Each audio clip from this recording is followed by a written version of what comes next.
बिस्मिल्लाहिर्रहमानिर्रहीम, अस्सलामु अलैकुम। अली सलमान GTV के तमाम नाज़रीन को जी स्पोर्ट्स की पाकिस्तान सुपर लीग की स्पेशल ट्रांसमिशन में खुश आमदेद कहता है कि जहां पर रोज़ाना हम पाकिस्तान सुपर लीग सीज़न 9 के दौरान मैचेस पर तबसरे और तस्जियों के साथ आपकी खिदमत में हाजिर होते हैं और बात करते हैं उस दिन खेले जाने वाले मैच और मैचेस के हवाले से और साथ साथ उस दिन से जुड़ी स्पोर्ट्स की खबरों के बारे में। और जैसे कि हमने आपको कल बताया था कि we all are very excited. हमारे स्टूडियो का जो माहौल है, हमारे जो MCR रूम में लोग मौजूद है और जो हमारा ओवरऑल स्टाफ है, आज वो बहुत ज़्यादा एक्साइटेड है क्योंकि एक अरसे के बाद, एक गैर हाजिरी के बाद एक दफ़ा फिर हमें एक ऐसी शख्सियत ने ज्वाइन किया कि जिनके ऊपर पाकिस्तान क्रिकेट को हमेशा बड़ा फ़ख्र रहेगा। लॉर्ड्स ऑफ लॉर्ड्स कहलाए जाते हैं। और आज चूंकि जब हम शो कर रहे हैं, आज है 22 फरवरी और 24 फरवरी को इन्होंने एक बड़ी ज़बरदस्त इनिंग खेली थी मेलबर्न में अगेंस्ट ऑस्ट्रेलिया, जिसमें दोनों ही टीमों में यानी पाकिस्तान और ऑस्ट्रेलिया दोनों ही टीमों में ये हाईएस्ट स्कोरर थे। और इनकी उस इनिंग की बदौलत जो था पाकिस्तान वो 61 रन के मार्जिन से ऑस्ट्रेलिया की उस वक्त की भी एक बड़ी मजबूत टीम थी उसके सामने भी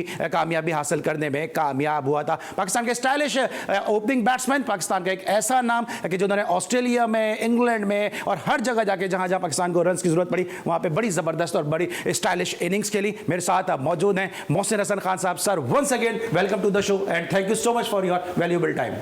बहुत बहुत शुक्रिया आपको और सबको देख व्यूअर्स को मेरी तरफ से अस्सलाम वालेकुम। अली, बहुत बहुत शुक्रिया आपके खूबसूरत अल्फाज का। मैं जितना भी शुक्रिया अदा करूँ। सर, आप डिजर्व करते हैं, आप हमारी शान है, आप हमारी मान है और इसीलिए आप मोहसिन हसन खान हैं। उनके साथ जो दूसरी शख्सियत मौजूद हैं जनाब, आपने इनको कल भी देखा, FM 101 की बड़ी मकबूल RJ और बड़ी मकबूल होस्ट और स्पोर्ट्स के हवाले से जो है वो खास तौर से इनकी इन डेप्थ नॉलेज है वो बड़ी ज़बरदस्त है और यही वजह के लोग इनके लिए फरमाइशें भी करते हैं। और जो हमारे प्रोड्यूसर है फैज़ान मुस्तफ़ा नकी, उनको मुसलसल जो है वो कहते भी हैं कि जनाब एनुस ज़हरा को शो में बुलाओ। तो जनाब फैज़ान मुस्तफ़ा नकी साहब बिलाखिर मजबूर हो गए कि जनाब पाकिस्तान सुपर लीग सीजन 9 के शो में जो है वो एनुस ज़हरा को मदऊ करें। तो आज हमारा पैनल जो है वो बड़ा ज़बरदस्त तरीके से सजा हुआ है क्योंकि जहाँ मोहसिन भाई एक तरफ मौजूद हैं वहाँ पे एनुस ज़हरा भी मौजूद हैं। शो में खुश आमदीद कहते हैं। एन, कैसी हैं आप? जी मैं बेहद अच्छी हूँ और आप इतना अच्छा इंट्रो को देते हैं कि इंसान मजीद अच्छा हो जाता है, अच्छा फील करना शुरू कर देता है। मोहसिन भाई जब आते हैं तो मेरे एक्साइटमेंट का लेवल ही और हो जाता है क्योंकि मोहसिन भाई के साथ मैं 10 घंटे की ट्रांसमिशन बड़े आराम से कर सकता हूँ। इतना हमजहत इनका कैरियर है, इतनी ज़बरदस्त इनकी डोमेस्टिक में परफॉर्मेंस है, साथ साथ इनका जो फिल्मी कैरियर है, जो ग्लैमरस कैरियर है वो भी बड़ा ज़बरदस्त। एक चीज़ मैं ऐड कर दूँ जी, आपने बड़ी खूबसूरती से कहा मोहसिन भाई हमारे साथ मौजूद हैं, एन हमारे साथ मौजूद हैं। मैं कह रहा हूँ अली सलमान हमारे साथ मौजूद हैं। Thank you so much, honour है मेरे लिए आपके ये अल्फाज। मैच समरी में निगाह डालेंगे और फिर दोनों अपने मौजूद मेहमानों के साथ गुफ्तगू का आगाज करेंगे। सबसे पहले मैच समरी, एक लो स्कोरिंग ये मैच रहा कि जहां पर इस्लामाबाद यूनाइटेड की टीम इब्तदा से ही स्ट्रगल करती हुई नजर आई। इस्लामाबाद यूनाइटेड ने मैच 138 रन स्कोर किए 9 विकेटों के नुकसान पर। आगा सलमान इस वक्त वो हनीफ मोहम्मद कैप होल्डर भी हैं कि जो सबसे ज्यादा रन अब तक इस पाकिस्तान सुपर लीग में स्कोर कर चुके हैं। 33 रन इस इनिंग में बनाने में कामयाब रहे। एलेक्स हेल्स ने 21 रन की इनिंग खेली, फ़हीम अशरफ 20 रन बना सके, अबरार और मोहम्मद वसीम जूनियर ने 3-3 विकेटें हासिल की। और जवाब में एक मौके पर यह मैच थोड़ा सा फंसता हुआ नजर आया लेकिन फिर उसके बाद रायले रोसो और मोहम्मद आमिर ने इस मैच को निकाला। जैसन राय ने 37 रन स्कोर किए, 34 नॉट आउट स्कोर किया रायले रोसो ने और इसके बाद शादाब खान और नसीम शाह ने 2-2 विकेटें हासिल की और यूं इस मैच में 3 विकेटों से कोयटा ग्लैडिएटर ने कामयाबी हासिल की। और अब तक इस टूर्नामेंट में कोयटा ग्लैडिएटर को किसी भी मैच में शिकस्त का सामना करना नहीं पड़ा और पॉइंट्स टेबल पे इस वक्त कोयटा ग्लैडिएटर टॉप पर मौजूद है। एक लो स्कोरिंग ये मैच रहा, 138 रन स्कोर किए गए 8 विकेटों के नुकसान पर। मोहसिन भाई के साथ आगाज़ करेंगे कि एक ये लो स्कोरिंग मैच किस तरह से रहा और फिर उसको काफ़ी मुश्किलात के बाद चेस करने में कामयाब हुई है कोयटा ग्लैडिएटर। मोहसिन भाई, क्यों कुछ पिच में कुछ मसला था, क्या वजह थी? बैटिंग खराब की इस्लामाबाद यूनाइटेड ने या बॉलिंग अच्छी कर दी कोयटा ग्लैडिएटर ने? 138 रन PSL की जो पिचेस हैं उनको देखते हुए इतना सफिशिएंट स्कोर था नहीं। नहीं, बिल्कुल परफेक्ट बैटिंग पिच, परफेक्ट। बहुत कुछ में कोई ना कुछ में ओस की प्रॉब्लम थी, ना ड्यू की कोई प्रॉब्लम थी। हर चीज़ बैटिंग कंडीशन के फेवर में थी। हाँ, नाइट क्रिकेट में थोड़ा सा गेंद ये होता है, थोड़ा सा गेंद मूवमेंट में रहता है। उसको संभालने के लिए मैं समझता हूँ कि हमने दोनों तरफ से इररिस्पॉन्सिबिलिटीज़ देखी। ख़ास तौर पर जब आप चेस कर रहे हैं अली, आपको पता है कि आपका टारगेट है 138 और यहाँ मैं कहता हूँ कि हमारे जो नए लड़के हैं उनको इस बात का ख्याल रखना चाहिए। देखिए, रायलो रूसो इस वक्त बैकबोन नहीं है साउथ अफ्रीका की बैटिंग का, उनका एक one of the good batsman है ठीक है, उसने आज क्या सेंस ऑफ रिस्पॉन्सिबिलिटी शो की, ऊपर से जेसन रॉय बड़ी सेंस ऑफ रिस्पॉन्सिबिलिटी शो कर रहा था। फिर आके रदरफोर्ड ने बड़ी अच्छी आके मैच जिताने में जो पार्टनरशिप हुई है रूसो की और रदरफोर्ड की, जो आखिर में जाके, नहीं तो ये तो मैच हारने लगे थे, लेकिन रूसो। अब यहाँ हमारे जो कुछ नए लड़के जो खेलते हैं उनको चाहिए ऐसे प्लेटफॉर्म का, ऐसे मौके के फ़ायदा उठाएं कि भाई जिस वक्त टीम को ज़रूरत है, सब कीन है कि हमारी टीम जीतेगी, पब्लिक भी इन्वॉल्व हो गई है, यहाँ परफॉर्म करें, यहाँ जाके इररिस्पॉन्सिबल शॉट खेल रहे हैं। अब जैसे मैं उसके लिए एक बात कहूँ, सैम के लिए, मैं उसे देख रहा था कल, वो हर बॉल पे शॉट मार, इतना टैलेंटेड लड़का है इतना, लेकिन शॉट मार रहा था। आज जो अपना ओपनिंग किया है जिसने, Saud Shakeel, again Saud Shakeel is a very very good batsman. उसको चाहिए, तुम्हें पता है 138 का टारगेट है, जाओ 20 ओवर का गेम क्रिकेट खेलो। रूसो ने क्या किया आके देखिए, उसने विकेट पे रहा है, रन्स किए हैं, उसमें 1s and 2s भी एक और बाउंड्री मारी है। तो ये अब यहाँ अब मैं ये देख रहा था कि अभी तक जितनी लीग क्रिकेट हम खेल रहे हैं पाकिस्तान में और हमारे लड़के बाहर जाके खेल रहे हैं, हम क्या सीख रहे हैं? अभी तक हम वही गलती कर रहे हैं, वही गलती कर रहे हैं। तो यहाँ एटलीस्ट अब रूसो अच्छा प्लेयर है, सऊद शकील जैसा बैट्समैन जो नया है, जो इम्पैक्ट डाल रहा है बड़ा अच्छा, एंड आई पर्सनली फील कि बड़ा अच्छा बैट्समैन है, लेकिन यहाँ उसको अपनी वर्थ शो करना पड़ेगी कि मैं जाऊँगा 138, मैं नहीं कह रहा हूँ बहुत ही कम स्कोर था, बट मतलब स्कोर है, लेकिन आपको अपनी इंटेंशन तो शो करना चाहिए थी कि मैं गया हूँ बाहर ओपन करने, टीम को मैच जिताने के लिए। मैं जाऊँगा 50 करूँगा, 60 करूँगा, 70 नॉट आउट करूँगा, टीम को जिता के ले जाऊँगा। जेसन रॉय इतना स्टैब्लिश वो है प्लेयर, इस बार टीम से भी इन एंड आउट है, इंग्लैंड की टीम से। सेंस ऑफ रिस्पॉन्सिबिलिटी देखिए, वो विकेट पे स्टे कर रहा था, लेकिन एक गलत शॉट खेल गया, जिसकी वजह से हालांकि वो थोड़े सा कंट्रोवर्शियल बात उसकी हो रही थी कि LBW की भी बाद में हम बात करेंगे, लेकिन कहने का मकसद ये है कि अब आप ये क्रिकेट खेल रहे हैं। और एक बात मैं देख के बड़ा हैरान हुआ वाली, उसको जो कैप दी गई है, हनीफ मोहम्मद कैप दी गई है आगा सलमान को। आगा ग्रेट हनीफ मोहम्मद, सलाम करते हैं सर, अल्लाह ताला आपको जन्नत नसीब करे। आपने पाकिस्तान क्रिकेट का, पाकिस्तान का नाम बहुत रोशन किया। आप 2020 में हनीफ मोहम्मद का वो दे रहे हैं।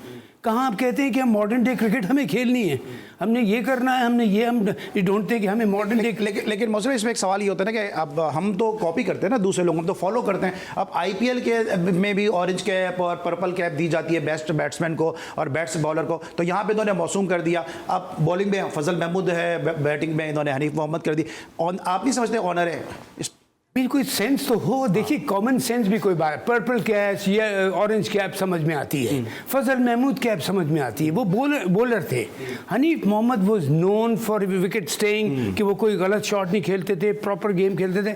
आप तो बार बार शोर मचा रहे हैं कि हमने मॉडर्न डे क्रिकेट खेलनी है, ऊपर से उठा के मार रहे हैं यहाँ से। हनीफ मोहम्मद अगर ये क्रिकेट जिंदा होते देखते तो वो कहते यार मैं ये क्रिकेट नहीं देखूंगा। लेकिन सर इससे भी ज्यादा मौसम भाई आपकी बात को मैं आगे बढ़ाऊंगा, क्योंकि गुफ्तगू फिर कहीं और चली जाएगी। इंशाल्लाह अगले किसी शो में या अगले किसी फोरम के ऊपर इसको जरूर मैं आपसे डिस्कस करूंगा। नहीं, बस मैं जो एंड करते हुए बात कह रहा हूं कि खासतौर पे coming back to the point कि हमारे जो लड़के, यंग लड़के हैं ना, जो नए न्यू कमर्स हैं, उनको चाहिए इस मौके का फायदा उठाए। Beautiful pitch, nothing wrong, bowling okay good, लेकिन आप जाके अपने आप को प्रूव करो। लेकिन जहाँ मौसम ने बड़ा अच्छा पॉइंट रेस किया है कि T20 में हनीफ मोहम्मद साहब के नाम से कैप दी जा रही है, वहीं दूसरी जानिब एक और भी बड़ा अलमिया है कि ग्रेड 2 क्रिकेट जो है वो हनीफ मोहम्मद साहब के नाम से जो है वो PCB ने कराई। ये उससे भी बड़ा ताज़ियाना है जो मैं समझता हूँ हनीफ मोहम्मद साहब के नाम से मौसूम किया गया, क्योंकि फर्स्ट क्लास क्रिकेट को हनीफ मोहम्मद साहब के नाम से कराना चाहिए। ये ग्रेड 2 क्रिकेट को उनके नाम से कराना हरगिज हरगिज हरगिज उनके शायद नहीं है। अच्छा, एंड जो भी मौसम जो बात करते हैं, जो इस्लामाबाद की टीम है, हम रोजाना बात कर रहे हैं कि डेटाबेस और रिसर्च बेस टीम है, जो बैटिंग ऑर्डर की शफलिंग है, इसको आप किस तरह से देखती हैं? कि आपको लगता है too much relying on data from the management of Islamabad United? देखिए, सबसे पहली बात तो ये यहाँ पे कोयटा की तारीफ बनती है। इस्लामाबाद, अच्छा मैं ये समझ रही थी कोयटा और इस्लामाबाद दो मजबूत टीमें हैं। अभी तक की इस टूर्नामेंट की बात करूँ तो बड़ा अच्छा मैच होगा, लेकिन वो एक लो स्कोरिंग मैच था। लेकिन कोयटा की यहाँ पे तारीफ बनती है कि 4 साल बाद जनाब तीसरा कंसेक्टिव मैच उन्होंने राइली रोसो की कैप्टनसी में जीत लिया है। तो आप देखेंगे जो कैप्टन चेंज हुआ है ना, टीम की बॉडी लैंग्वेज ही चेंज हो गई है, कि जो हमें दिखाई भी दे रही है। अभी मोहसिन हसन खान साहब ने बड़ी अच्छी बात की कि उन्होंने एंकर का रोल अदा किया है। जो हम बाबर आजम से कहते हैं कि भाई विकेट पे स्टे करो, आपने हर दफा मारना नहीं होता है, ही वॉज देयर। हालांकि 34 रन बनाए हैं 89 के स्ट्राइक रेट के साथ, वो 2 बड़े जबरदस्त कैच उन्होंने पकड़े, लेकिन ये होता है प्लेयर। अच्छा अलमिया आप ये देखें अली, यहाँ पे ये है कि चाहे आप इस्लामाबाद को उठा लें, चाहे आप यहाँ पे उठा लें कोयटा को, जो रन स्कोर कर रहे हैं वो आपके फॉरेन प्लेयर्स कर रहे हैं, जो आपके अपने प्लेयर्स हैं वो यहाँ वहाँ ही मार रहे हैं, चाहे वो सऊद शकील हैं, चाहे वो सरफराज अहमद हैं, चाहे वो ख्वाजा नाफे हैं। आप भी वहाँ पे देख लें जो स्टार्ट दिया एलेक्स हेल और मंडरू ने दिया, और यहाँ पे भी आप देख लें रायली रोसो हो गए या रदरफोर्ड हो गए, यानी जो हमारे अपने प्लेयर हैं वो नहीं कर पा रहे हैं। बॉलिंग आपने अच्छी की है लेकिन हमारी अपनी बैटिंग कहाँ पे है भाई, आपको कोई सेंस ही नहीं है। चाहे आप इस्लामाबाद की बात यहाँ पे उठा के देख लें, 69 पे एक खिलाड़ी आउट था, लेकिन उसके बाद जो उनकी वो लाइन लगी है 9वें ओवर में, 10वें ओवर में, 12वें ओवर में आपके विकेट गिर रही है। और इसी तरह से यहाँ पे आप देख लें, अगर ये फॉरेन प्लेयर ये जो रायली रोसो है नहीं क्रीज पे खड़े होते ना तो ये मैच हार जाते। तो ये जो एक सेंसिबिलिटी है ना, सेंस एंड सेंसिबिलिटी, ये आपको पिक करनी पड़ेगी इस PSL के जरिए इन प्लेयर्स से, जो कि हमारे प्लेयर्स में बिल्कुल भी नहीं है। वापस जरा इस्लामाबाद की तरफ आते हैं। जो सवाल मेरा इनसे किया था गुजरा मैं आपकी तरफ भी रखता हूँ कि आप पाकिस्तान के प्रूवन कोच हैं, पाकिस्तान के फातह कोच हैं, और एक ऐसे कोच हैं कि अगर शायद आपको नहीं वहाँ से उस वक्त आपसे वो चीज़ें ली जाती तो शायद आज पाकिस्तान की क्रिकेट जो है वो काफ़ी बेहतर शेप में होती। ये डेटा के ऊपर जो रिलाई करने वाली बात है या डेटा पे जो बेस करने वाली बात है, डेटा इतना ज़्यादा डाल दिया जाता है, फिर कहते हैं क्वालिफाइड कोच भी लेकर आ जाओ, आपको लगता है कि टू मच है और एक्सेसिव चेंज जो है वो टीम का कॉम्बिनेशन भी ख़राब करती हैं और मैच के रिजल्ट पर भी इम्पैक्ट डालती हैं? बिल्कुल डालती हैं। और देखिए वही बात होगी, आप प्रैक्टिकलिटी, आप हकीकत पे जाएं, ग्राउंड रियलिटीज़ पे जाएं। आप क्या कहते हैं, इस वक्त आप ज़बरदस्ती बुक क्रिकेट पे जाने का डेटा इतना रख दिया, ये कर दिया। आप जाके एक लड़कों को सिचुएशन क्या है, सिचुएशन क्या डिमांड करती थी, आज आपको को जाके कोई स्लॉग नहीं करना था, आपने उल्टा सीधा शॉट नहीं मारना था, आपने प्रॉब्लम, जैसे अभी एन ने भी कहा, she noted very nicely described it. Rossouw experience player है, इंटरनेशनल प्लेयर है, इतना बड़ा भी नाम नहीं, लेकिन उसको पता था मुझे विकेट पे खड़ा होना है। कितने पहले रन्स पहले उन्होंने ओवर के इतने पहले स्कोर कर दिया था, 10 बॉलें बाकी थी, 10 बॉलें बाकी थी। 19वें ओवर में कुछ किया था जी, 19वें ओवर में के दौरान रन कर दिया। अच्छा, दोबारा अभी टाइम बाकी था, अभी ओवर बॉल बाकी थे और उसने स्कोर कर लिया, आराम से खड़े होकर उसने कोई उल्टा सीधा शॉट नहीं मारा। ये हम हमारे लड़कों को, हम लीग क्रिकेट तो कर रहे हैं, T20 हमने करा दिया। PCB को, क्रिकेट बोर्ड को चाहिए कि अपने लड़कों को एक मैसेज पहुंचाए कि इससे कुछ हासिल करो, सिर्फ ये नहीं कि तुम करो। और देखिए मैं आपसे एक बात मैं ज़रूर यहाँ कहूँगा, ऑस्ट्रेलिया का डिज़ास्टर टूर, पैथेटिक, शर्मनाक टूर, जिसको शर्म आनी चाहिए। बल्कि मुझे अफसोस हुआ देखते हुए कि कमेंटेटर में, ऑस्ट्रेलियन कमेंटेटर ने कहा कि ऐसी टीमों को ऑस्ट्रेलिया नहीं बुलाना चाहिए। आई टेल यू व्हाट, मुझे शर्म आ रही थी सुनते हुए कि ये हम इसमें ले गए। उसके बाद न्यूजीलैंड का टूर, अब आपने PSL में जोत दिया उनको, अब ठीक है आपने लगा दिया जी, उसको T20 खेलो, फाइन, मुझे कोई एतराज़ नहीं है। मेन क्रिकेट को तो देखो अली, यही प्रॉब्लम हो रही है हमारे साथ कि हम मेन क्रिकेट को छोड़ के हम हल्ला गुल्ला में पड़ गए। हम उसकी हमने फिक्र ही नहीं कर रहे हैं, कोई उसकी स्क्रूटनी नहीं है, कोई अकाउंटेबिलिटी नहीं, कुछ पूछगछ नहीं है, बुला दी गई बात। अभी डिजास्टर टूर था, हर पॉइंट ऑफ व्यू से देख लें, बैटिंग पॉइंट ऑफ व्यू से, बॉलिंग पॉइंट ऑफ व्यू से, all together as a team point of view से, और पाकिस्तान की क्रिकेट के हवाले से। तो दैट वाज, उस चीज़ों का ख्याल रखना चाहिए। और फिर 2020 में भी जब हम वही रिपीट देखते हैं गलतियाँ, अफसोस होता है। देखिए अफसोस होता है। मौसम मैंने ऑस्ट्रेलियन टूर की बात की और ऑस्ट्रेलियन टूर के हवाले से भी मोहम्मद हफीज़ एक चैनल पे बैठ रहे हैं, बड़ी कंट्रोवर्सीज जो है वो बता रहे हैं वहाँ पे, उसको भी डिस्कस करेंगे मौसम भाई के साथ, क्योंकि मौसम भाई मोहम्मद हफीज़ के भी कोच हैं। उस वक्त पूछेंगे ज़रा फिटनेस का क्या मैं था, क्योंकि अभी मोहम्मद हफीज़ हैं वो फिटनेस के हवाले से काफ़ी गुफ्तगू करते नजर आ रहे हैं। ब्रेक लेंगे और जब ब्रेक के बाद वापस आएंगे तो ज़रा मौसम भाई बड़े जो है वो मजबूत सपोर्टर है, बड़े स्ट्रॉन्ग सपोर्टर हैं सरफराज की कप्तानी के हवाले से, ज़रा इनसे भी पूछेंगे कि सरफराज के कैरियर को किस तरह से एनालाइज कर रहे हैं, क्योंकि 3 मैचेस में 12 रन स्कोर किए हैं सरफराज अहमद ने। और अभी मौसम मैंने भी कमेंट्री की है सिंध प्रीमियर लीग में, वहाँ पे इन्होंने देखा कि हैदराबाद बहादुर्स के लिए बड़ी उम्दा आगाज़ किया इनिंग का wicket keeper batsman Sajjad Shah भी बेंच पे मौजूद है हैदराबाद कोयटा ग्लैडिएटर के। तो सरफराज के लिए क्या अलार्मिंग साइन बनने की उम्मीद है या नहीं है, सबको डिस्कस करेंगे मोहसिन भाई के साथ और एनो ज़हरा के साथ एक छोटे से ब्रेक के बाद।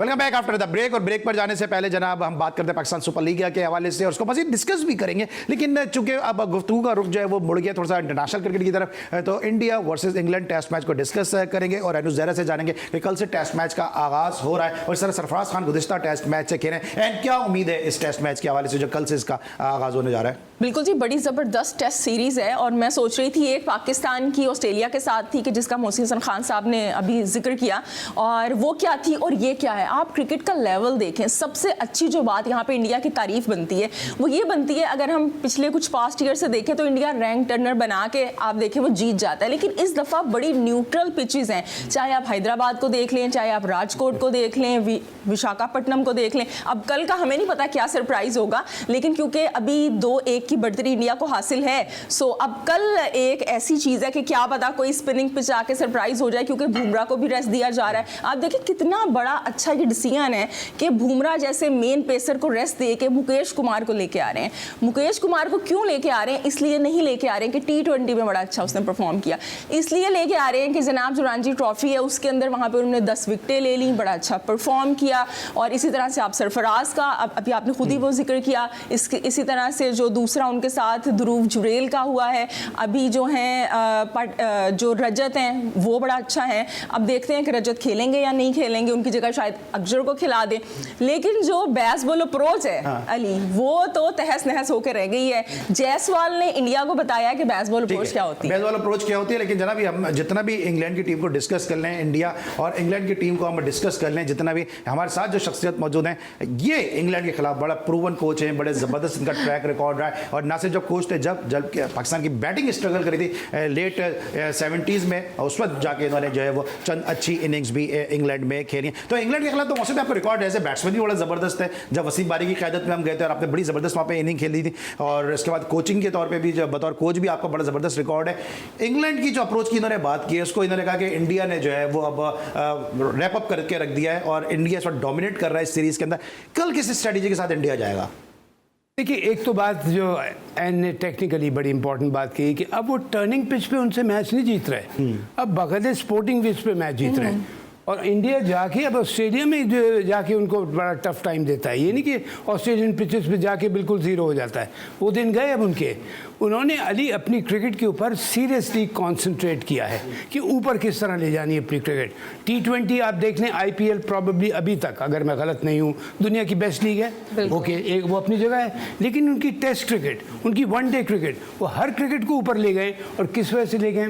नंबर 1 मेरिट, ठीक है, अकाउंटेबिलिटी है वहाँ पे, मेरिट है कि भाई पूछा जाता है कि अगर मैंने टीम को मैच हरवाया तो कैसे मैच हरवाया, ये मुझे सवाल जवाब देना पड़ेगा, ये चीज़ है वहाँ पे। फिर आप मेरिट पे टीम, अभी आप जो नए लड़के का नाम ले रहे थे मुकेश कुमार, देखिए ना अब क्या है वह, उन्होंने एक अपना मोहरा तैयार करके ला के रख दिया है। हो सकता है वो 16 में 11 में 11 नाम से अभी तो उसको खिला रहे हैं ना मैच कल, अभी जी कल खेलेंगे वो, मैं पूछ रहा हूँ 11 में। तो देखिए अब बुमराह को हो सकता है थोड़ी सी मैं कह रहा हूँ, हो सकता है इंजरी प्रॉब्लम है, नहीं भी है।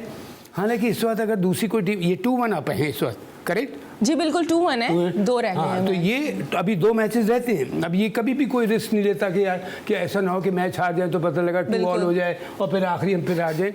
बट आपको कुछ जीतने के लिए आपको कुछ ऐसे स्टेप्स लेने पड़ते हैं कुछ हासिल करने के लिए जिसमें रिस्क इन्वॉल्व होती है, लेकिन रिस्क में साथ आपको बहादुर होना पड़ता है। अब ये नए लड़के को डाल रहे हैं, मुझे नहीं पता वो कैसा परफॉर्म करता है, लेकिन अप्रोच देखिए, मैं अप्रोच की बात कर रहा हूँ। और लाइक आई सेड, लीग उनकी IPL इस वक्त दुनिया की सबसे बेहतरीन लीग है, करेक्ट, लेकिन टेस्ट और वनडे कहाँ ले गए? वो ऊपर उठा के ले गए, एक्सपेरिमेंट कर रहे हैं। अच्छा, कोहली को वो ड्रॉप कर देते हैं। अब वापस आ जाता हूँ सर, आप की कोचिंग का ऊपर आ जाता हूँ।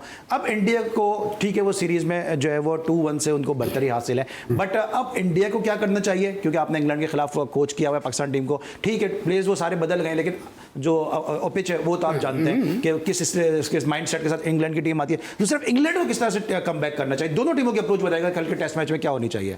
देखिए, प्रेशर तो इस वक्त देखा जाए तो अगर आप मुझे दिल की बात पूछें, प्रेशर इस वक्त इंडिया के ऊपर है। अच्छा, कि 2 ऑल ना हो जाए, इसलिए कि इंग्लैंड तो नीचे लगा। और इंग्लैंड का मैंने आपको बताया था, इनकी एक प्रॉब्लम है इंग्लिश टीम की, इंग्लिश नेचर ऑफ कल्चर की, कि नीचे लगते हैं तो बड़ी मुश्किल से ऊपर आते हैं। सही, लेकिन वो उनका भी 1 ऑल था उनका, फिर उसके बाद 2-1 है, बड़ी टफ सीरीज जारी है। उनको भी पता होगा कि अगर इसमें हम 3-1 हो गया ये तो हमारा 4-1 भी हो सकता है। उनके ऊपर तो डेफिनेटली अपनी ऑल आउट कोशिश करेंगे, एडवांटेज वो लेंगे। ये आपने बड़ी अच्छी से खूबसूरती से, अच्छा हुआ इसके सारे नाज़रीन को बात बता दी कि वो टर्निंग पिचेस के ऊपर एन ने भी इसको कहा कि ये नहीं कि उसके ऊपर मैचेस जीत रहे हैं वो, बिल्कुल टूटी विकेट, न्यूट्रल वेन्यू। और दूसरी बात, बड़ी अच्छी पिचेस बना के वो अच्छी क्रिकेट खेल के मैच जीत रहे हैं। इंग्लैंड की टीम मैं कहूँगा कमज़ोर तो नहीं कहूँगा, लेकिन सुपर स्टार्टेड नहीं है, लेकिन फिर भी अच्छी टीम है। लेकिन India has played very good cricket so far, और वो टेस्ट क्रिकेट में, और मैं जो उनकी तरफ मुझे अफसोस किस बात का होता है अली, दूसरे जो हैं वो टेस्ट में आप इंडिया को, ऑस्ट्रेलिया को, न्यूजीलैंड को, साउथ अफ्रीका छोड़ दें, आप बांग्लादेश, श्रीलंका की तरफ चले जाएं, वो कोशिश कर रहे हैं रोज़ के अपनी हर फॉर्मेट की क्रिकेट को हम ऊपर ले जाएं। हमारा क्या है, एक टूर हुआ, डिज़ास्टर हुआ, और जिसमें अगर अली आपकी या मेरी ख़राब परफॉर्मेंस होगी और हमें कोई नहीं पूछने वाला नहीं होगा ना, आप और मुझे फ़िक्र ही नहीं होगी, पूछने वाला कोई नहीं है, मैं अपना करता जाऊँ। इतना डिज़ास्टर टूर हुआ, ठीक है, हम ऑस्ट्रेलिया, अच्छा ऑस्ट्रेलिया के लिए मैं एक और बात यहाँ कह दूँ, मैंने पूरी सीरीज़ फॉलो की थी, मैंने कहा था मैं देखता हूँ कि हम किस वजह से हारते हैं। अगर हारते हैं, हारे बहुत बुरी तरह हारे, ना पिच की वजह से हारे, ना ख़राब अंपायरिंग की वजह से हारे, सिर्फ अपने ख़राब खेल की वजह से हारे। उनकी ऑस्ट्रेलिया की इस वक्त टीम ये नहीं है कि उसमें 10 सुपरस्टार हों या 7 सुपरस्टार हों, बिलीव मी और नॉट, वार्नर उनका स्ट्रगल कर रहा था, उनके दूसरे प्लेयर और स्ट्रगल कर रहे थे, लेकिन क्या हुआ, उनके एक तो फील्डिंग ख़राब कर दी। उसी हवाले से अभी मैं T20 पे भी आऊँगा, हम लोग कोई फील्डिंग की तरफ ध्यान ही नहीं दे रहे। फील्डिंग आपको एक कैच आपको मैच हरवा देती है, लेकिन कोई फिक्र ही नहीं है फील्डिंग से होती है, फिटनेस से होती है ना, फिटनेस एंड आपकी फील्डिंग टेक्निक। आपको देखिए बॉल पे जब मैं एक बात कहता हूँ ना अली, ये हमारे, मैंने देखा है कि सब नहीं, तकरीबन ज़्यादातर बॉल पे जाने से डरते हैं कि कैच हमसे ना छूट जाए। उनको आप देखिए, साउथ अफ्रीकन, इंग्लिश हैं या ऑस्ट्रेलियंस हैं, वो बॉल पे चीते की तरह लपकते हैं, चाहे वो बॉल रोक रहे हों या कैच कर रहे हों। तो फील्डिंग में अप्रोच बड़ी काउंट करती है। अच्छा मौसमी, तो इसको मैं ज़रा मजीद आपसे एलिब्रेट करूँगा, इससे मजीद आपसे डिस्कस करेंगे कि फील्डिंग जो है वो उसमें फिटनेस बड़ा इंपॉर्टेंट रोल प्ले करती है। आप फिट होंगे तो आप फील्डिंग अच्छी करेंगे, लेकिन यहाँ तो जो हफीज़ ने इंकशाफ किया, उन्होंने कहा कि फिटनेस पे तो बाबर आजम ने कहा था उसको छोड़ दो अपने ट्रेनर को और परफॉर्मेंस के ऊपर बात करो। मिलते एक छोटे से ब्रेक के बाद।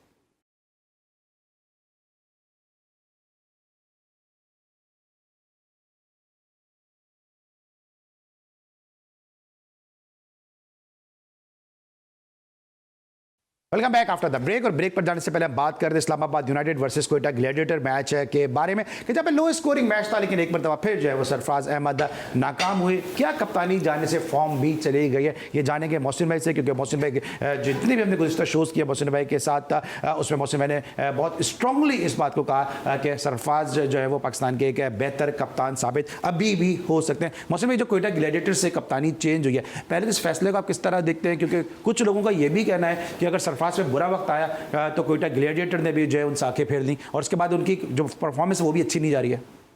मैंने जो अली ऑथेंटिक सोर्स से सुना है, लेकिन जब तक आप किसी से मुंह से बात ना सुने जब तक आप नहीं कह सकते, लेकिन बड़ी ऑथेंटिक सोर्स ने मुझे बताया कि वह सरफराज ने खुद विड्रॉ किया है अपने आप को कैप्टनसी से। तो मुझे लगता है ये अगर ख़ुद विड्रॉ किया है तो ये साइन है कि आदमी खुद डाउन है, मेंटली स्ट्रांग नहीं है। और मेंटली जब आप प्लेयर स्ट्रांग नहीं होता है, कप्तान नहीं होता है, तो किसकी ड्यूटी होती है अली? कोच की। यहाँ कोच काम प्ले अपना वो इम्पोर्टेंट रोल प्ले करता है, मैनेजमेंट की। अगर क्वेटा ने उसको नहीं बनाया, क्यों नहीं बनाया, उनको जवाब देना चाहिए था, और सरफराज क्यों नहीं बना, उसको जवाब देना चाहिए था। अब यहीं पे एक छोटा सवाल और है, क्योंकि मुझे फिर आपका कोचिंग का टेन्योर याद आ जाता है सारा, जो आपने कोचिंग की है, कि आपने कहा कोच का रोल इंपॉर्टेंट, कोच का रोल होता है। अब अगर कोच 2 दिन पहले टीम को ज्वाइन करता है, और कोच भी वो कोच है जिसने इतनी ज़्यादा कोचिंग की नहीं है, साल भर पहले वो प्लेयर था, 6 महीने पहले प्लेयर था, अचानक से अनाउंस हो गया जी शेन वॉटसन आके जो है वो कोचिंग करेंगे, मोइन खान साहब डायरेक्टर हो गए, वो कोच खुद जो है वो अभी कोच बना है, तो वो क्या फिर मेंटली जो स्ट्रॉन्ग करेगा किसी प्लेयर को? इसके अंडर में खेल के गया है वो। देखिए, अब वॉटसन के जहाँ तक आने का ताल्लुक है, मैं फिर वही बात कहूँगा अली, अगर मैं कोई जगह डिजर्व नहीं करता और मुझे वहाँ बैठा दिया जाए तो मुझे बैठाने वाले की गलती है, मेरी गलती नहीं है। मुझे बैठा दिया किसी ने, मैं सिफारशी हूँ, या मुझे किसी वजह से लाके बैठा दिया, मैं डिज़र्व नहीं करता हूँ वो जगह को। आप जो कोच लेके आए, अब उसने अब 2 दिन आप पहले कह रहे हैं वो आया है, ठीक है, चलिए कोई मजबूरी होगी। वॉटसन बड़ा अच्छा प्लेयर रहा है और समझदार, बड़ी इंटेलिजेंट क्रिकेट खेलता है, हर फॉर्मेट की खेला हुआ है, is one of the great very nice players और इंटरनेशनल क्रिकेट। लेकिन एक कोच का मतलब होता है बच्चों का टीचर, उसको टीम के साथ पहले से होना चाहिए। यहाँ मैं ब्लेम करूँगा, ऑनेस्टली मैं आपको बता रहा हूँ, चाहे वो फ्रेंचाइज हो चाहे वो क्रिकेट बोर्ड हो, अगर आप किसी गलत आदमी को अपॉइंट करते हैं तो इसमें आपकी गलती है, उस आदमी की कोई गलती नहीं है। ठीक है, अगर कोयटा ग्लैडिएटर का एन अगर हम उनका डगआउट देखते तो वो जो वो बचपन में हम सुनते थे ना, शमसुद्दीन की शादी में शक्कर गए, शरबत पिया, शॉन और शैन भी फंसी हुई है इस वक्त टीम में। शॉन टेटन के बॉलिंग कोच हैं और शेन वॉटसन जो है वो उनके हेड कोच हैं। क्या लगता है आपको कि ये जो फॉरेन कोचेज हैं, अगर तो इनको फॉरेन कोचेज अगर अपॉइंट आप कर भी रहे हैं तो उसके बाद इनको थोड़ा टाइम भी देना चाहिए प्लेयर के साथ कि 2 दिन पहले आ रहे हैं, 1 दिन पहले आ रहे हैं, और उसके बाद अगर टीम को आप किस तरह से मैनेज करेंगे फिर? अभी यहाँ पे मोहसिन हसन खान साहब ने बड़ी अच्छी बात की कि लेके आने वालों की गलती है। अब अगर मुझे जो यहाँ पे बुला रहे हैं, मैं इसीलिए आ रही हूँ ना कि मुझे बुलाया जा रहा है, तो ऐसे तो नहीं कि खुद आके बैठ गई, नहीं भी मुझे तो ऑन एयर जाना है। सो इसी तरह से आप उस मुल्क में हम एक लीग की, एक फ्रेंचाइज की कोचिंग की बात कर रहे हैं जहाँ पे हफीज़ साहब बग़ैर किसी कोचिंग के कोर्स के वो डायरेक्टर भी बन गए, वो हेड कोच भी बन गए। तो ये तो फिर भाई एक लीग है, तो इसके अंदर तो क्या बात करें हम। यहाँ पे तो वो एक सेट कल्चर होता है, वो चीज़ सवाल ये है कि अगर आप जो कोच बना रहे हैं हमारे डोमेस्टिक प्लेयर को, अब नाफे को मैंने 1.5 साल पहले सोशल मीडिया पे आइडेंटिफाई करके बता दिया था कि remember the name that, he is mister Nafay, और आपने खुद भी देखी है मेरी वो बिल्कुल, मैंने देखा है। मैं चूंकि पाकिस्तान में रहता हूं इसलिए मुझे पता है कि कौन सा प्लेयर डोमेस्टिक से ऊपर आ रहा है। शेन वॉटसन को, शॉन टेट को क्या पता, वो तो नेट में देखेगा प्लेयर, और मौसम में इस बात को विटनेस करेंगे कि कुछ प्लेयर नेट में अच्छे होते हैं, कुछ ग्राउंड में अच्छे होते हैं। लेकिन आप ये भी तो देखिए ना कि हमारे यहाँ जो लोकल कोचेज हैं उन्होंने भी क्या करके दे दिया है। आप यहाँ पे अगर हम बात कर लें सकलैन मुश्ताक की, या मैं तो बड़े बड़े नाम ले रही हूँ यहाँ पे, सो होना तो वैसे ये चाहिए जो आपके फर्स्ट क्लास के कोचेज हैं ना उनको आप यहाँ पे आगे लेके आएँ ताकि वो ग्रूम हो। लेकिन हमारे यहाँ पे ऐसा तो है नहीं, बड़े बड़े नाम शामिल किए जा रहे हैं, खिलाड़ी तो आपके पास आ नहीं रहे हैं। बड़े बड़े टीम्स जो हैं वो खिलाड़ी अपने भेज देती हैं जो कि नेशनल टीम में जिनकी जगह नहीं बनती, वो PSL खेल रहे हैं। तो हम कहते हैं कि चलो भाई खिलाड़ी नहीं आ रहे हैं, बड़े बड़े नाम कोचेज ही बन के आ जाएं, तो ये एक वजह है। और जहाँ तक आप ये बात कर रहे हैं कोयटा की, तो मेरे ख्याल से कोयटा तो इस वक्त काफ़ी अच्छी, उनको वो शेन वॉटसन के अंडर बड़ी अच्छी जा रही है। अब आप अगर यहाँ पे आप शॉन टेट की बात करें तो वो तो पाकिस्तान के साथ भी काम कर चुके हैं। सो हमारे यहाँ जो एक अपर लेवल है ना, वहाँ से वो चीज़ें बड़ी ख़राब चल रही हैं।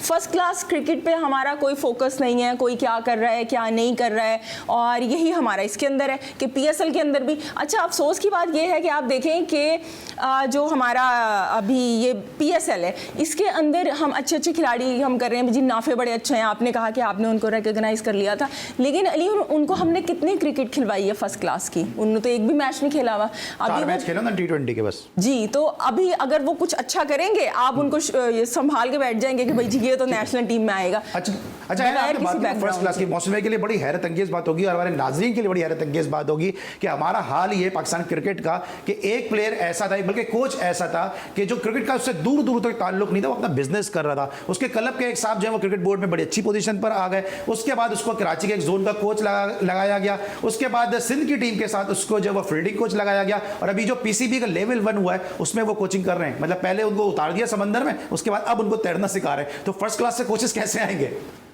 यही तो प्रॉब्लम है अली कि सिस्टम को जब आप तक एक नहीं बनाएंगे, और देखिए सिस्टम तो क्या होता है, सिस्टम बनाया जाता है कि भाई ये हमारी क्राइटेरिया है, ये जब आपका दिल चाहता है, आपको सूट करता है, आप कहते हैं हमें क्वालिफाइड कोच चाहिए, किसी को हटाना होता है। जब नहीं होता तो आपको कोई ज़रूरत नहीं है। जब ये अभी एन ने जिक्र किया, अब मैं उसके लिए कुछ नहीं कहूँगा, इसलिए कि उसकी वो मेरी कोचिंग के अंडर खेल चुका है और कोई इतना वो नहीं है कि वो कंट्रोल कर सके।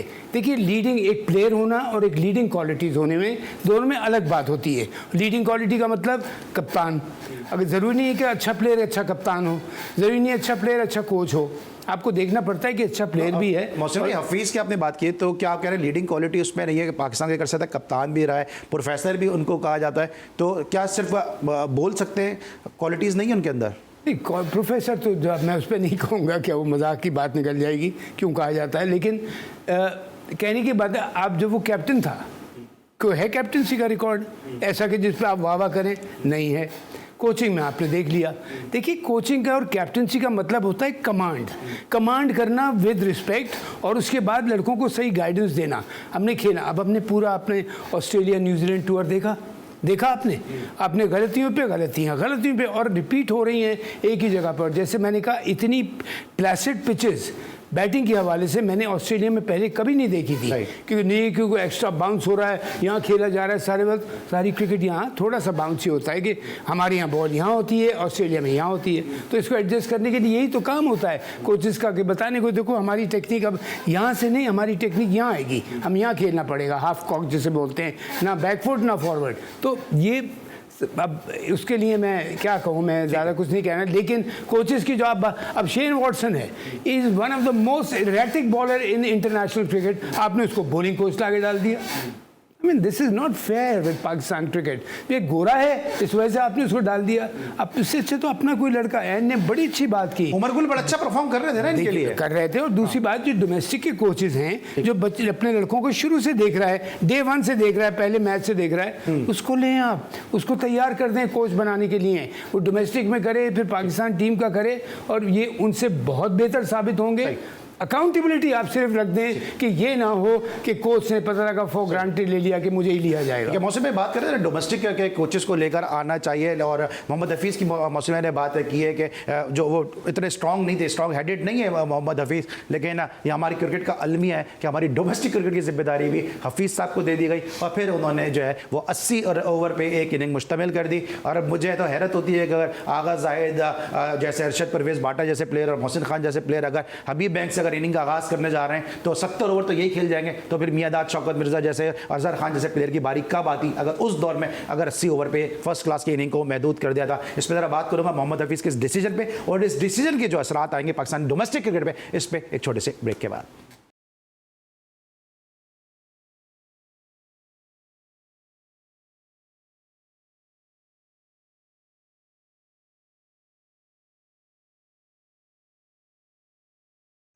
Welcome back after the break. और ब्रेक पर जाने से पहले मैं सवाल प्लेस करके गया था मोहसिन भाई के लिए कि हफीज़ की जो कैपेबिलिटीज़ के हवाले से मोहसिन भाई बात कर रहे हैं, और यहाँ पे तो क्रिकेट बोर्ड ने पूरी डोमेस्टिक क्रिकेट का जो इंतजाम और इंसराम है वही मोहम्मद हफीज़ के हवाले कर दिया। मोहसिन भाई को पता है कि मोहम्मद हफीज़ का कितना माइंड चलता है, क्रिकेट बोर्ड को शायद ये नहीं पता, और पता भी कैसे होगा। एक एक 2-2 टेस्ट मैच खेलने वाले जो है, या 5-5 फर्स्ट क्लास मैच खेलने वाले तो क्रिकेट चला रहे हैं इस वक्त फर्स्ट क्लास क्रिकेट, उनको पता भी कैसे होगा कि किसका कितना माइंड सेट है। मोहसिन भाई, हफीज़ साहब 80 ओवर की इनिंग कर गए, और अगर आपके दौर में होती तो आप लोगों के तो ओपनिंग बैट्समैन का तो मजा आ जाते।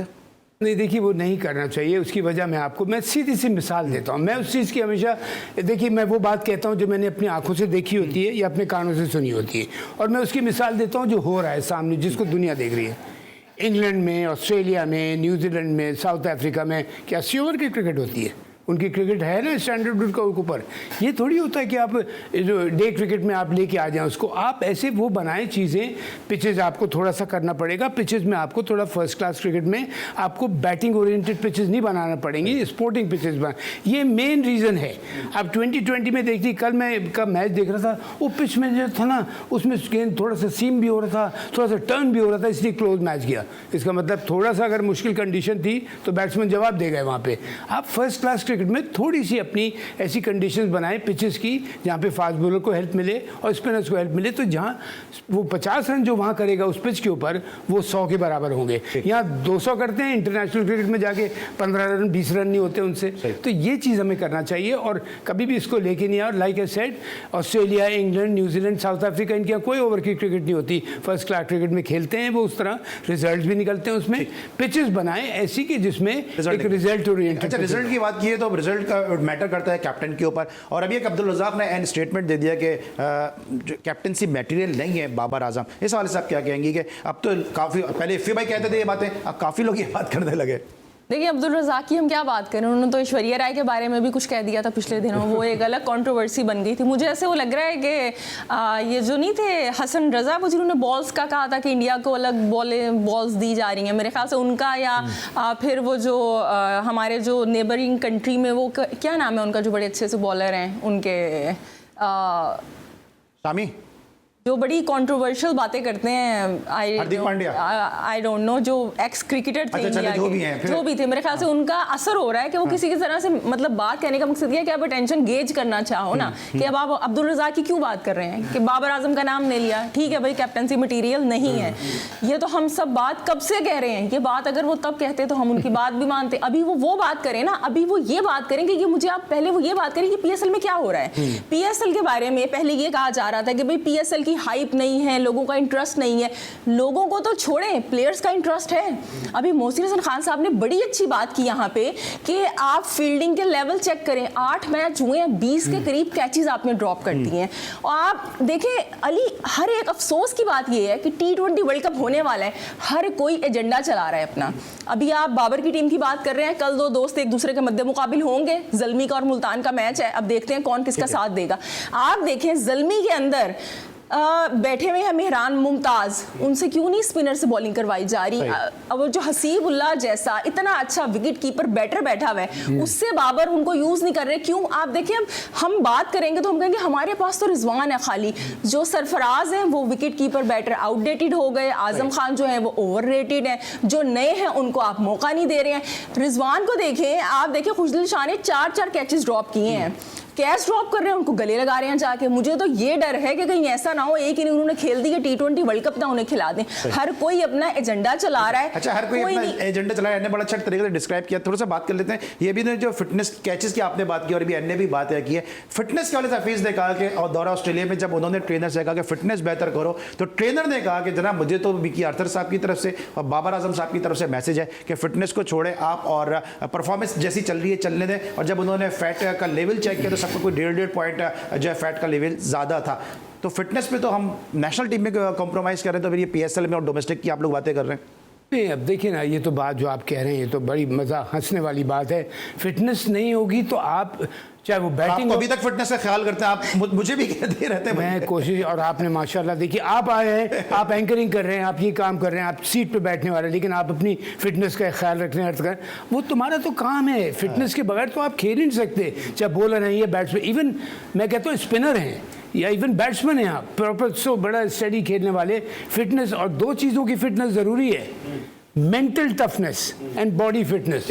और दिमागी तौर पे तगड़े होंगे तो बॉडी भी तगड़ा होगा, लेकिन फिटनेस तो बहुत ज़रूरी है। और मैं इस बात को ज़रूर एक से रिपीट करूँगा, जो एन ने भी कैचेस को, उसने मेरी बात को सेकंड किया था, थैंक यू एन। लेकिन अब मैं रिजवान को कल सुन रहा था, कल के मैच में, उससे कहा जी आपने इतने कैचेस छोड़ दिए। उन्होंने कहा जी उन्होंने भी तो कैच छोड़े।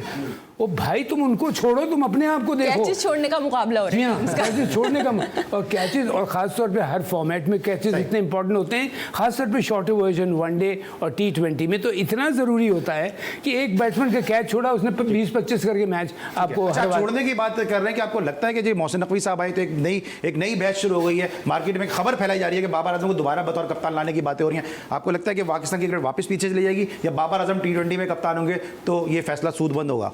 देखिए, बाबर आजम को मैं ऑनेस्टली स्पीकिंग, मैं हो सकता है मुझसे कोई लोग अग्री, मैं उसको जिस तरह हटाया गया था मैं इसको कभी भी नहीं हटाता। हटाने का एक तरीका होता है, जिस तरह लाने का एक तरीका होता है। आप देखते हैं सारा क्राइटेरिया, कितनी परफॉर्मेंस है, फिर आप उसको लेके आते हैं। इसी तरह जब हटाते भी हैं तो ऐसे उठा के यूँ नहीं फेंक देते। बाबर आजम आज भी आपकी बैटिंग का बैकबोन बना हुआ है।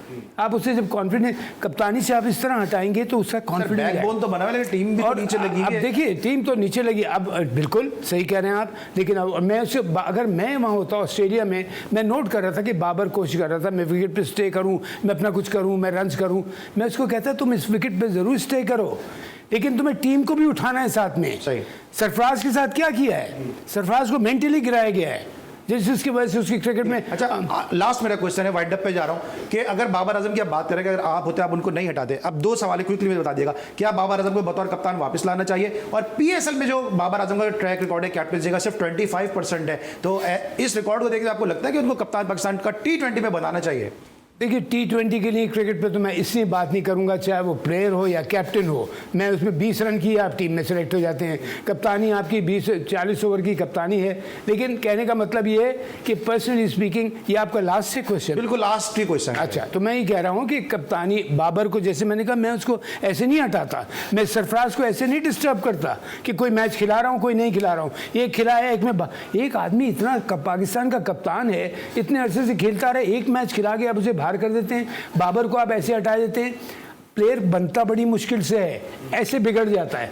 बिगाड़े ना प्लेयर को, बनाए प्लेयर को, चाहे वो कप्तान हो या प्लेयर हो। ठीक है, thank you so much Mohsin Hasan Khan साहब, हमारे साथ आज के दिन आप मौजूद थे। थैंक यू सो मच अनुजैर, आप हमारे साथ आप मौजूद हैं। आज के लिए बस इतने, लेकिन आपको बताते चलें कि कल बड़ा ज़बरदस्त मैच है खेला जाएगा, जिस तरह भी एन भी बात करी थी कि दो दोस्तों के दरमियान मैच है खेला जाएगा, बाबर आजम वर्सेज रिजवान। और ये मैच होगा जनाब मुल्तान सुल्तान वर्सेज पेशावर ज़ल्मी। एक तरफ विनिंग ट्रैक पर है मुल्तान सुल्तान, दूसरी तरफ पेशावर ज़ल्मी की परफॉर्मेंस ज़्यादा अच्छी नहीं जा रही। लेकिन खुश आइन खबर कल के हवाले से ये कि कल भी मौसम रहेगी ज़बरदस्त गुफ्तगू से, ज़बरदस्त पर्सनैलिटी से हम मुस्तफ़ीज़ होंगे पाकिस्तान सुपर लीग की इस स्पेशल ट्रांसमिशन के साथ। कल हमारा डबल हेडर होगा, डबल मोहसिन होंगे। कल हमारे साथ मोहसिन हसन खान साहब होंगे लॉर्ड्स ऑफ लॉर्ड्स, और उनके साथ मौजूद होंगे इनकी बातों को मजीद बघार लगाने के लिए, मजीद तड़का लगाने के लिए मोहसिन घी वाला साहब। कल तक के लिए अली सलमान को इजाज़त दीजिए, अपना बहुत ख्याल रखिए, अल्लाह हाफ़िज़।